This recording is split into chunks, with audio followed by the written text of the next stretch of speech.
حضور نبی پاک صلی اللہ علیہ وآلہ وسلم کی زندگی میں ماہ رمضان تقریباً 9 مرتبہ آیا۔ اللہ کے رسول صلی اللہ علیہ وآلہ وسلم نے اس مہینے کی بڑی فضیلتیں بیان فرمائیں۔ حدیث میں آیا، اللہ کے رسول نے ارشاد فرمایا،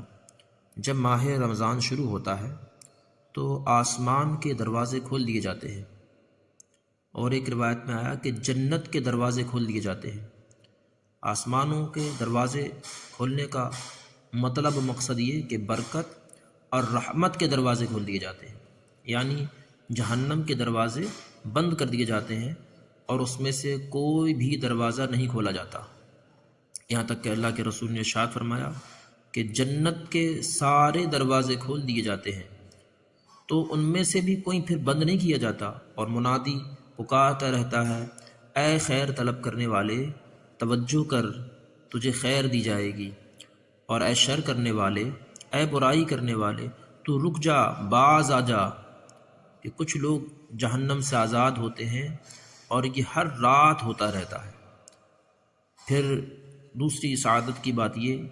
کہ شیاطین اور سرکش جن قید کر دیے جاتے ہیں۔ اللہ کے نبی صلی اللہ علیہ وسلم ارشاد فرماتے ہیں، رمضان آیا ہے، یہ برکت کا مہینہ ہے، اللہ تعالیٰ نے اس کے روزے تم پر فرض کیے، اس میں آسمان کے دروازے کھول دیے گئے، دوزخ کے دروازے بند کر دیے گئے، شیطان کو طوق ڈال کے باندھ دیا گیا، اور اس میں ایک رات ایسی ہے جو 1000 مہینوں سے بہتر ہے۔ جو اس کی بھلائی سے محروم رہا وہ بے شک محروم ہے، یعنی جو شب قدر سے محروم رہا تو ہمیں اور آپ کو حکم ہوا کہ اس رات کی تلاش کریں۔ اور دوسری حدیثوں میں آیا، جب رمضان کا مہینہ آتا ہے تو سب قیدیوں کو حضور رہا فرما دیتے تھے اور ہر سائل کو عطا فرماتے تھے۔ حضور نبی پاک سید عالم صلی اللہ علیہ وآلہ وسلم ارشاد فرماتے ہیں، جنت ابتدائے سال سے آئندہ سال تک سجایا جاتا ہے، یعنی جیسے رمضان جاتا ہے جنت کو سجانا شروع کر دیا جاتا ہے، اور رمضان آنے تک سجایا جاتا ہے اس وجہ سے کہ ماہ رمضان آنے والا ہے، تو رمضان کے لیے جنت کو آراستہ کیا جاتا ہے۔ جب رمضان کا پہلا دن آتا ہے تو جنت کے پتوں سے عرش کے نیچے ایک ہوا حور عین پر چلتی ہے، حور عین پر ایک ہوا چلتی ہے، وہ کہتی ہیں، اے رب تو اپنے بندوں سے ہمارے لیے ان کو شوہر بنا، یعنی ان کو جو روزہ رکھنے والے ہیں، جن سے ہماری آنکھیں ٹھنڈی ہوں اور ان کی آنکھیں ہم سے ٹھنڈی ہوں۔ حضور فرماتے ہیں، جب رمضان کی آخری شب ہوتی ہے تو اس امت کی مغفرت کر دی جاتی ہے۔ عرض کی گئی، یا رسول اللہ کیا وہ شب قدر ہے؟ آپ نے فرمایا نہیں، لیکن کام کرنے والے کو اس وقت مزدوری دی جاتی ہے جب اس کا کام مکمل ہو جاتا ہے۔ پھر ایک طویل حدیث حضرت سلمان فارسی رضی اللہ تعالی عنہ اس کے راوی ہیں کہ حضور نے ارشاد فرمایا، شعبان کے آخری دن میں حضور نے خطبہ دیا اور ارشاد فرمایا، اے لوگو تم پر عظمت والا، برکت والا، رحمت والا مہینہ آنے والا ہے، اس میں 1000 مہینوں سے بہتر ایک رات ہے، اس کے روزے تم پر فرض کیے گئے، اس میں رات میں قیام کرو، وہ سنت ہے تمہارے لیے، جو اس میں نیکی کا کوئی کام کرے، تو حضور نے ارشاد فرمایا، تو جیسے ایسا ہے کہ اس نے فرض ادا کیا، یعنی ایک نفل ادا کریں تو فرض کا ثواب، اور اس میں جس نے فرض ادا کیا تو ایسا ہے جیسے اور دنوں میں 70 فرض ادا کیے۔ حضور ارشاد فرماتے ہیں، یہ صبر کا مہینہ ہے اور صبر کا ثواب جنت ہے، اور اس مہینے میں مومن کا رزق بڑھا دیا جاتا ہے، جو اس میں روزہ دار کا افطار کرائے اس کے گناہوں کے لیے مغفرت ہے، تو اس کے گناہوں کو بخش دیا جاتا ہے اور اس کی گردن آگ سے آزاد کر دی جائے گی، اور اس افطار کرانے والے کو ویسا ہی ثواب ملے گا جیسا روزہ رکھنے والے کو ملے گا، بغیر اس کے کہ اس کے اجر میں کوئی کمی نہیں کی جائے گی۔ کوئی یہ نہ سوچے کہ روزہ دار کا ثواب کم ہو جائے گا، بلکہ اللہ تبارک و تعالیٰ دونوں کو برابر ثواب عطا فرمائے گا۔ صحابہ کرام عرض کرتے ہیں، یا رسول اللہ ہم میں کا ہر شخص وہ چیز نہیں پاتا، اتنی طاقت نہیں وہ کسی کا روزہ افطار کرائے، تو حضور نے فرمایا، اللہ تعالیٰ یہ ثواب اس شخص کو بھی دے گا جو ایک گھونٹ دودھ یا ایک کھجور یا ایک گھونٹ پانی سے کسی کا روزہ افطار کرائے، اور جس نے روزہ دار کو پیٹ بھر کے کھانا کھلایا۔ اس کی فضیلت الگ ہے۔ جس نے روزہ دار کو پیٹ بھر کے کھانا کھلایا اس کو اللہ تعالیٰ میرے حوض سے پلائے گا، یعنی حوض کوثر سے۔ پھر جو حوض کوثر کا پانی پیے تو حضور ارشاد فرماتے ہیں پھر اسے کبھی پیاس نہیں لگے گی یہاں تک کہ وہ جنت میں داخل ہو جائے۔ یعنی قیامت کے دن جو 50,000 سال کا دن ہوگا، سختی کا دن، تو اللہ تبارک و تعالیٰ افطار کرانے والوں کو اور ان کو جنہوں نے روزہ داروں کو پیٹ بھر کے کھانا کھلایا، تو اللہ تبارک و تعالیٰ قیامت کے دن انہیں حوض کوثر سے پلائے گا، پھر انہیں دوبارہ پیاس نہیں لگے گی۔ یہ وہ مہینہ ہے کہ اس کا اول رحمت ہے، پہلا عشرہ 10 دن کا، اور دوسرا عشرہ مغفرت کا ہے، اور تیسرا عشرہ جہنم سے آزادی کا ہے۔ اور بڑی پیاری بات حضور نے ارشاد فرمائی، جو اس مہینے میں اپنے غلام پہ تخفیف کرے، یعنی اپنے مزدوروں سے ہلکا کام لے، ان سے کام میں کمی کرے، تو اللہ تعالیٰ اسے بخش دے گا اور جہنم سے آزاد فرما دے گا۔ حضور ارشاد فرماتے ہیں جنت میں 8 دروازے ہیں، اور اس میں ایک دروازے کا نام ریان ہے، اس سے صرف روزہ دار جنت میں جائیں گے۔ جو شخص ماہ رمضان کے روزے رکھے اور رات کو قیام کرے ایمان کی وجہ سے کہ اللہ تبارک و تعالیٰ اس کے ایمان کی حفاظت فرمائے، تو اللہ تبارک و تعالیٰ اسے ایسا ثواب عطا فرمائے گا کہ اس کو بخش دے گا، اس کے گناہوں کو معاف فرما دے گا۔ پھر حضور نے ارشاد فرمایا روزہ اور قرآن بندے کے لیے شفاعت کریں گے۔ روزہ کہے گا اے رب، میں نے کھانے اور خواہشوں سے دن میں سے روک دیا، میری شفاعت اس کے حق میں قبول فرما۔ قرآن کہے گا اے رب، میں نے اسے رات میں آرام سے روک دیا، یعنی سونے سے، دن کا تھکا ہارا تھا، روزہ رکھا تھا، کام کیا تھا، لیکن پھر بھی میں نے اسے قیام کے لیے کھڑا کر دیا، تراویح کے لیے۔ اے اللہ میری شفاعت اس کے بارے میں قبول فرما۔ اللہ کے رسول ارشاد فرماتے ہیں اللہ تعالیٰ دونوں کی شفاعتیں قبول فرما لے گا۔ اللہ کے نبی صلی اللہ علیہ وسلم ارشاد فرماتے ہیں آدمی کے ہر نیک کام کا بدلہ 10 سے 700 گنا تک دیا جاتا ہے۔ اللہ تعالیٰ نے فرمایا مگر روزہ، اس کا اجر یہ ہے کہ اس کا اجر میں خود دوں گا۔ بندہ اپنی خواہش اور کھانے کو میری وجہ سے ترک کرتا ہے۔ روزہ دار کے لیے 2 خوشیاں ہیں، ایک افطار کے وقت جب وہ افطار کرے، اور دوسرا یہ کہ جب افطار کرے، روزہ رکھے تو اللہ تبارک و تعالیٰ سے اس کی ملاقات ہوگی، تو اللہ سے ملاقات کا دن، جس دن وہ سب سے زیادہ خوش۔ اسی لیے اللہ کے رسول نے ارشاد فرمایا کہ اللہ تبارک و تعالیٰ کو روزہ دار کے منہ کی بو کستوری یعنی مشک سے زیادہ، آپ کی دنیا میں یہ خوشبوئیں ہیں جو کستوری مشک سے زیادہ اللہ تبارک و تعالیٰ کو روزہ دار کی منہ کی بو پسند ہے۔ تو جس شخص کا روزہ ہو تو حضور ارشاد فرماتے ہیں کہ روزہ جو ہے وہ ڈھال ہے، سپر ہے، کس سے؟ جہنم کی آگ سے، دنیا کے فساد سے۔ جب کسی کا روزہ ہو اور اس سے کوئی بیہودہ بات کہے، اس سے کوئی جھگڑا کرے، اس سے کوئی گالی گلوچ کرے، تو اسے کہنا چاہیے بھائی میرا روزہ ہے،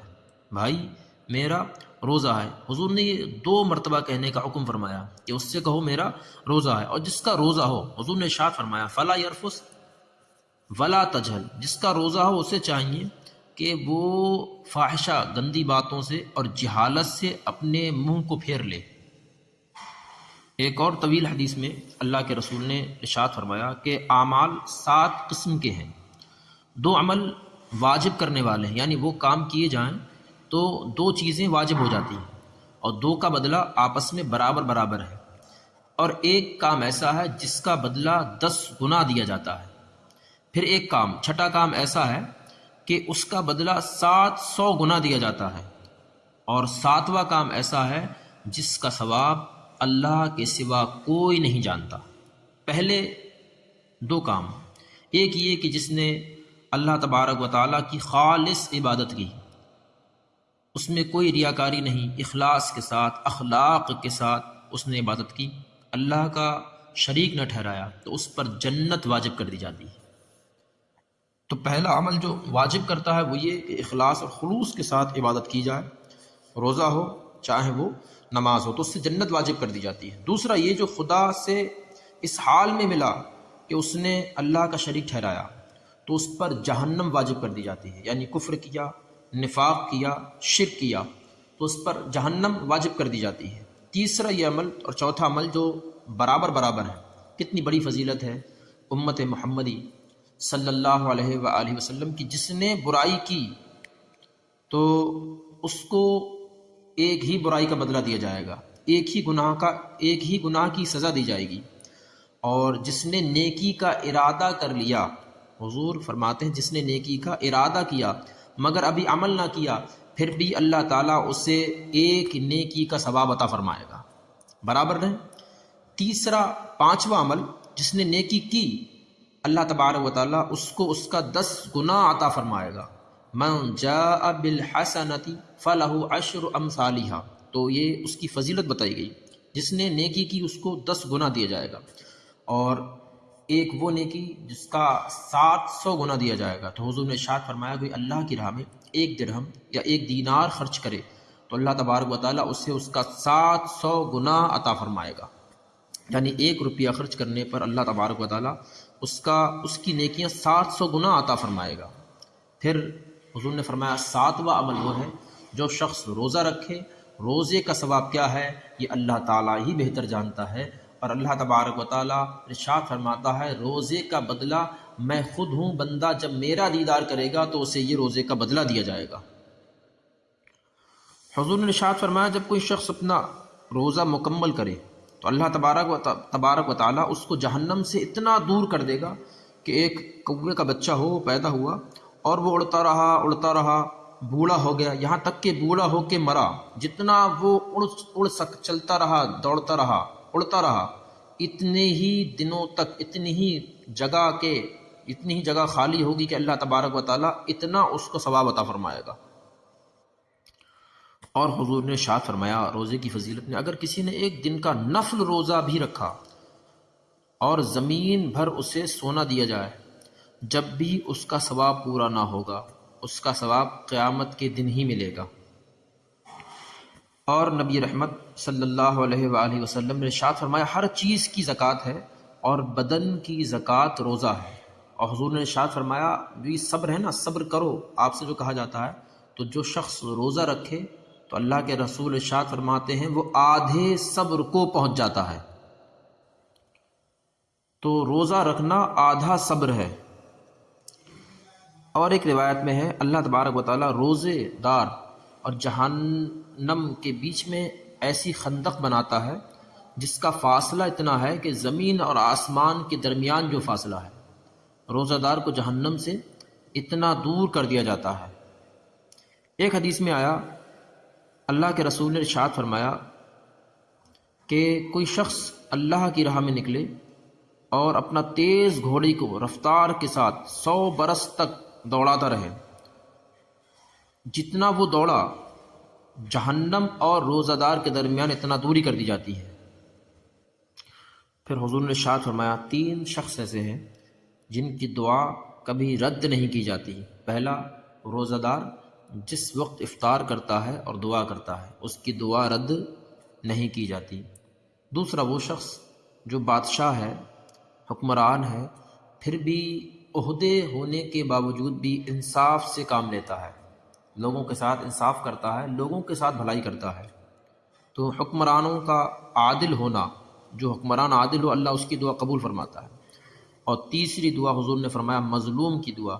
جس پر ظلم کیا گیا ہو اور وہ دعا کرے تو اللہ تبارک و تعالیٰ وہ آسمانوں کو چیر کر عرش سے جا کے ٹکراتی ہے اور اللہ تعالیٰ مظلوم کی دعا قبول فرماتا ہے اور فرماتا ہے اے میرے بندے تو نے مجھے پکارا، ضرور تیری مدد کروں گا، اگرچہ تھوڑے زمانے کے بعد ہو لیکن تیری مدد ضرور کی جائے گی۔ حضور ارشاد فرماتے ہیں جس نے رمضان کا روزہ رکھا اور اس کی حدود کو پہچانا، یعنی جس چیز سے بچنے کو کہا گیا اس سے بچا، تو جو اس نے پہلے جتنے گناہ کیے تھے وہ اس کا کفارہ ہو گیا۔ اور وہ خوش نصیب جس کو ماہ رمضان مکہ مدینہ میں مل جائے۔ تو جس نے مکہ میں ماہ رمضان پایا اور روزہ رکھا، ماہ رمضان پایا اور روزہ رکھا اور رات میں جتنا میسر آیا قیام کیا، تو اللہ تعالیٰ اس کے لیے اور جگہ کے 1,00,000 رمضان کا ثواب لکھے گا۔ ایک روزے پر 1,00,000 رمضان کا ثواب لکھا جائے گا، اور ہر دن ایک گردن آزاد کرنے کا ثواب، اور ہر رات ایک گردن آزاد کرنے کا ثواب، اور ہر روز جہاد میں گھوڑے پر سوار کر دینے کا ثواب، اور ہر دن میں حسنہ لکھا جائے گا، اور ہر رات میں اس کے لیے حسنہ لکھا جائے گا۔ اور حضرت جابر بن عبداللہ راوی ہیں، حضور ارشاد فرماتے ہیں میری امت کو ماہ رمضان میں 5 باتیں دی گئیں کہ مجھ سے پہلے کسی نبی کو نہ ملی۔ اول یہ کہ جب رمضان کی پہلی رات ہوتی ہے اللہ عز و جل ان کی طرف نظر فرماتا ہے، اور جس کی طرف اللہ نظر فرمائے کبھی اس کو عذاب نہ دے گا۔ دوسری یہ کہ شام کے وقت ان کے منہ کی بو اللہ کے نزدیک مشک سے زیادہ اچھی ہے، یہ پچھلی امتوں کو نہ ملا۔ تیسری یہ کہ ہر دن اور رات میں فرشتے ان کے لیے استغفار کرتے ہیں۔ چوتھی یہ کہ اللہ عز و جل جنت کو حکم فرماتا ہے، کہتا ہے تیار ہو جا کہ میرے بندوں کے لیے سج جا، مزین ہو جا، قریب ہے وہ دنیا چھوڑ کر تجھ میں آرام کے لیے آنے والے ہیں۔ پانچویں یہ کہ جب آخر رات ہوتی ہے تو ان سب کی مغفرت فرما دیتا ہے۔ کسی نے عرض کی کیا وہ شب قدر ہے؟ حضور نے ارشاد فرمایا کہ جب مزدور تمام کام سے فارغ ہو جائے تو اللہ تعالیٰ اسے اس کی مزدوری عطا فرماتا ہے۔ اسی لیے آپ اتنے فضائل سننے کے بعد کیا بندہ سوچے گا کہ ماہ رمضان ہم سے چلا جائے؟ اسی لیے حضور ارشاد فرماتے ہیں کوئی یہ نہیں سوچ سکتا، کیونکہ رمضان ایسا ہے میری امت کو معلوم ہوتا کہ رمضان میں کیا چیز ہے تو میری امت تمنا کرتی کہ پورا سال یعنی ہمیشہ ماہ رمضان یعنی ہمیشہ رمضان ہی رہتے۔